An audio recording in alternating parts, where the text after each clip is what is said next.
مساء الخير، عاملين ايه؟ يا رب تكونوا بخير. لكل عشاق بقى كريمة الشوكولاتة والنوتيلا، اجمعوا معايا هنا اتفرجوا على الفيديو ده. مش هتصدقوا انا عملت طريقتها ازاي. انا جبت المكونات من على برطمان النوتيلا الاصلي الجاهز، قريت المكونات بتاعته وعملت زيها بالظبط. حرفيا طلعت حلوة جدا جدا جدا. بصوا قوامها حلو اوي ازاي، بجد طعمها فاجئني، يمكن كمان احلى من الجاهزة لما عملت المكونات اللي هما كاتبينها بالظبط على البرطمان. لو انتي اول مرة تشوفيني، انا رحمة فراج، واتفرجي على كريمة الشوكولاتة دي هتعجبك جدا. هنجيب بسكوت سادة كده ونجرب كده وندوق الطعم. طعم البسكوت هنا بالنوتيلا فكرني في بسكوت كده مستورد بطعم البندق، نفس الطعم بالظبط، يمكن احلى كمان. والله يا جماعة طعمها بجد فاجئني، طعمها حلو جدا، وهي ب5 مكونات بس. هي طبعا هتبقى اوفر وارخص بكتير من الجاهزة. مش هتصدق بجد النتيجة حلوة جدا جدا جدا. لا حلوة بجد، جربوها وان شاء الله هتعجبكم. بصوا قوامها عامل ازاي، بجد حلوة قوي. انا كمان مسبتهاش تجمد، لسه المفروض تجمد شوية كمان. يلا بينا نشوف المقادير والطريقة عاملة ازاي. اول حاجة معايا 100 جرام من البندق المحمص زي ما انتوا شايفين كده بالشكل ده، يعني اقل من 8 كيلو. وبعدين هنحضر الكبة بتاعتنا وهنبدأ ننزل بالبندق كده. الخطوة دي هنا متوقف عليها الطعم كله. هنبدأ بقى نطحن في البندق زي ما انتوا شايفين بالشكل ده.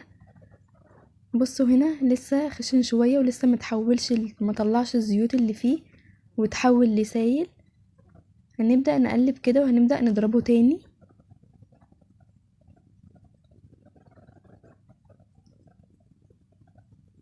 هنفضل كل شوية نقلب فيه لحد لما يديني القوام اللي انا عايزاه.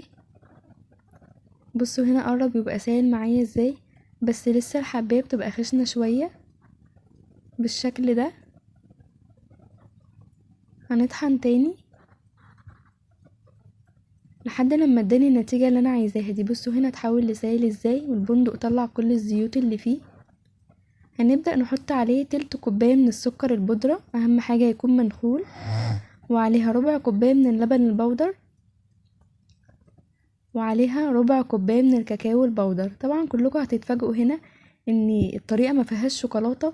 هو مكتوب كده بالظبط على البرطمان.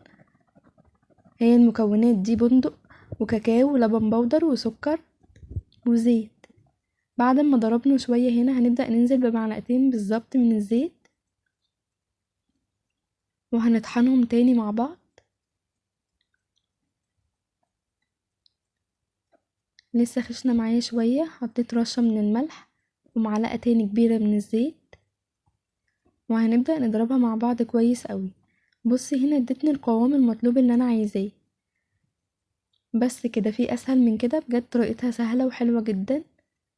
بصوا شكلها عامل ازاي ولونها وطعمها، بجد يا جماعة خرافي قوي، طعمها حلو جدا، مش هتصدقوا الطعم.